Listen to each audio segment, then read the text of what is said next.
भौजी लो मैं लाया। सच ले आए? कहाँ मिले? अरे बड़ी मुश्किल से ला पाया भौजी। तो मजदूरी दे देना। क्या दोगी? तुम जो मांगो। पर मेरी मांगी हुई चीज मुझे दे भी सकोगी? क्यों ना दे सकूंगी? तुम मेरी वस्तु मेरे लिए ला सकते हो, तो क्या मैं तुम्हारी इच्छित वस्तु तुम्हें नहीं दे सकूंगी?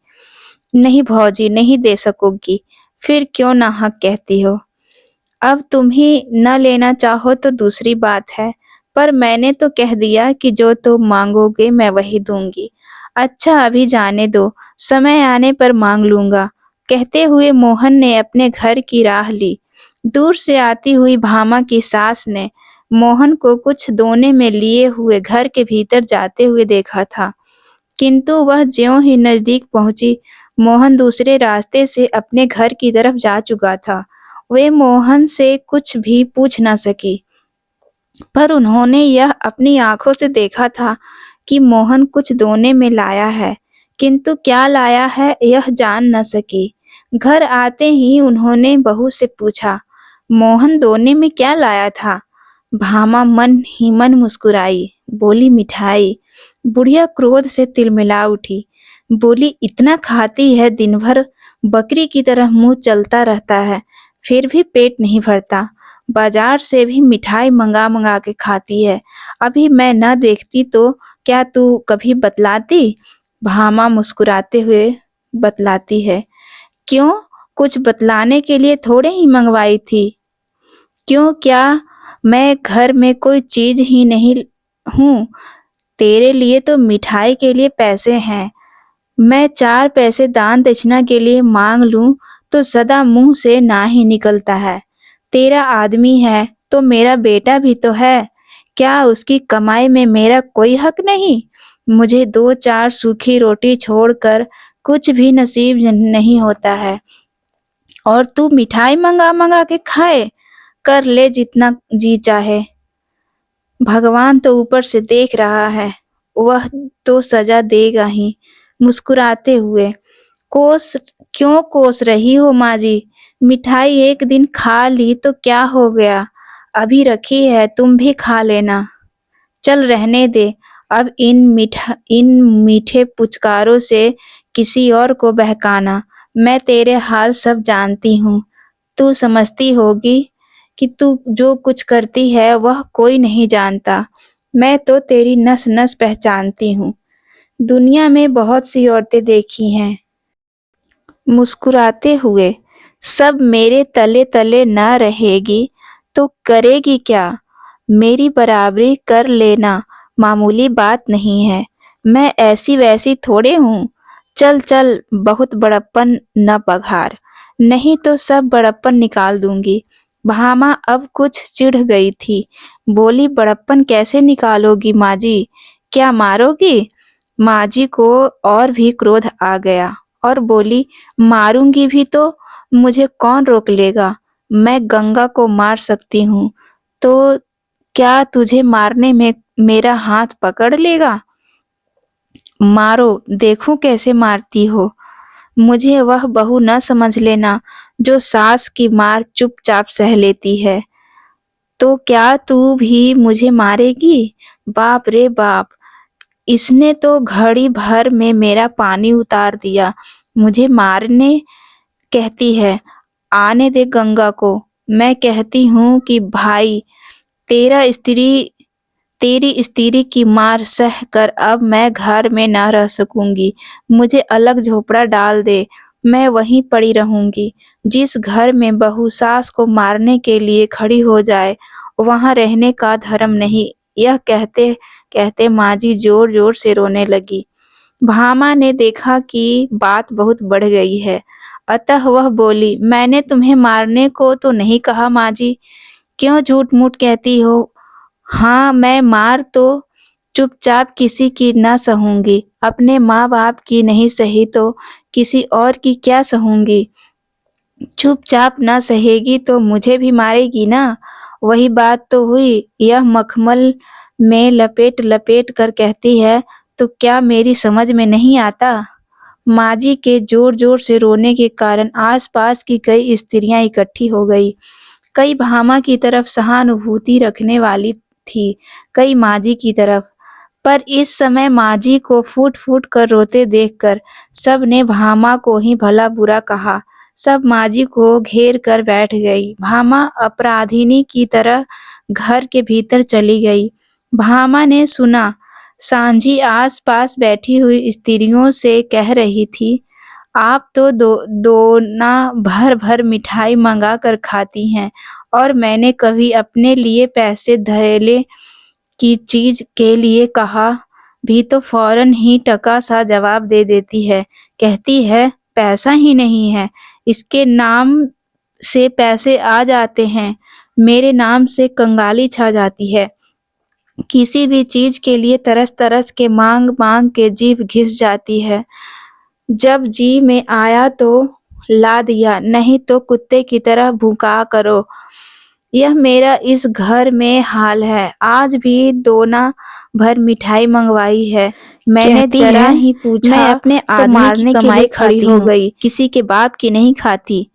क्या उसका आदमी मेरा भी तो बेटा है, उसका 12 आने का हक है, तो मेरा 4 आने का तो होगा ही।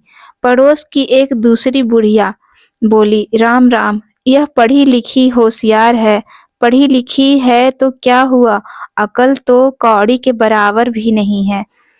तुमने भी तो 9 महीने पेट में रखा है बहन, तुम्हारा तो 16 आने हक है।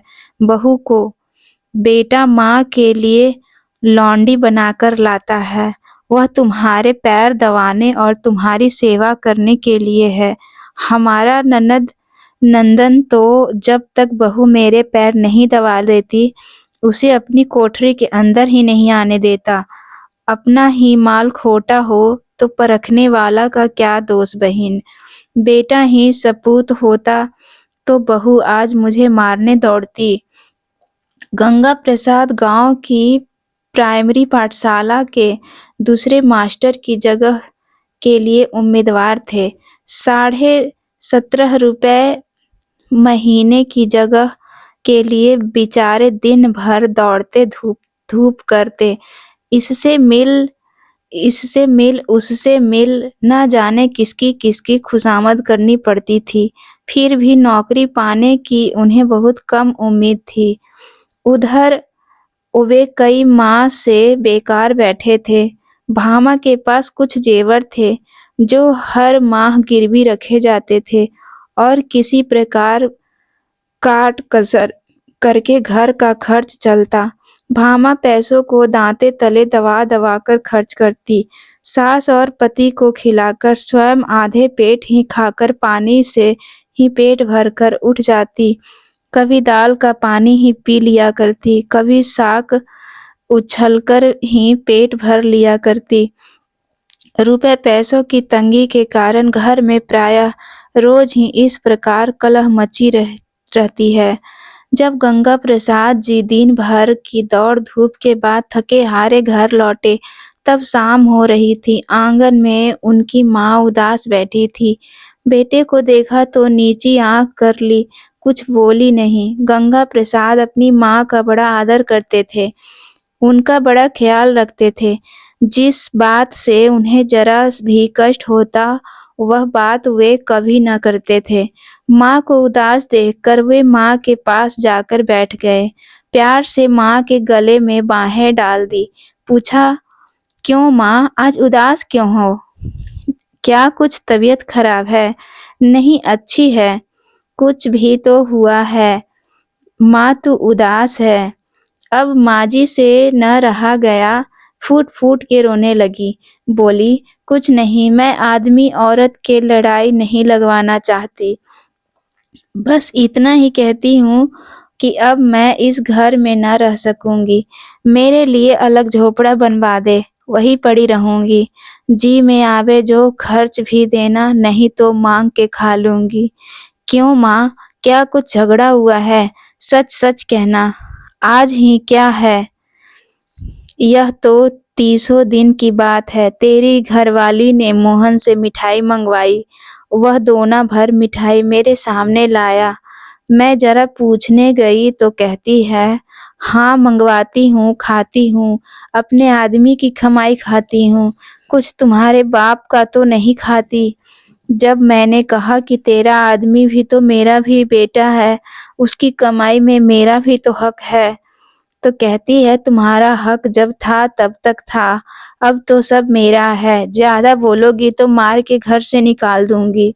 तो बाबा तेरी औरत है, तू ही उसकी मार सह, मैं माँग के पेट भर लूँगी। गंगा प्रसाद अब न सह सके, बोले बहू तुझे मारेगी माँ, मैं ही न उसके हाथ पैर तोड़कर डाल दूँगा। कहते हुए वे हाथ की लकड़ी उठाकर बड़े गुस्से से भीतर गए। भामा को डांट कर पूछा, क्या मंगवाया था तुमने मोहन से? गंगा प्रसाद के इस प्रश्न के उत्तर में कदम के फूल थे। भैया, कहते हुए मोहन ने घर में प्रवेश किया। तब तक भामा ने दोना उठाकर गंगा प्रसाद के सामने रख दिया था। दोने में 8-10 पीले-पीले गोल-गोल बेसन के लड्डुओं की तरह कदम के फूलों को देखकर गंगा प्रसाद को हंसी आ गई। मोहन ने दोने में से एक फूल उठाकर कहा, कितना सुंदर है यह फूल भौजी। तो दोस्तों, उम्मीद करती हूँ आप लोगों को यह कहानी पसंद आई होगी। तो अगर चैनल पे नए हैं तो चैनल को सब्सक्राइब ज़रूर कर लें और वीडियो को लाइक कर दें और घंटी के बटन को दबाना न भूलें। तो मिलते हैं ऐसे ही किसी नेक्स्ट कहानी में। तब तक के लिए खुश रहिए, हंसते मुस्कुराते रहिए, अपना ख्याल रखिए।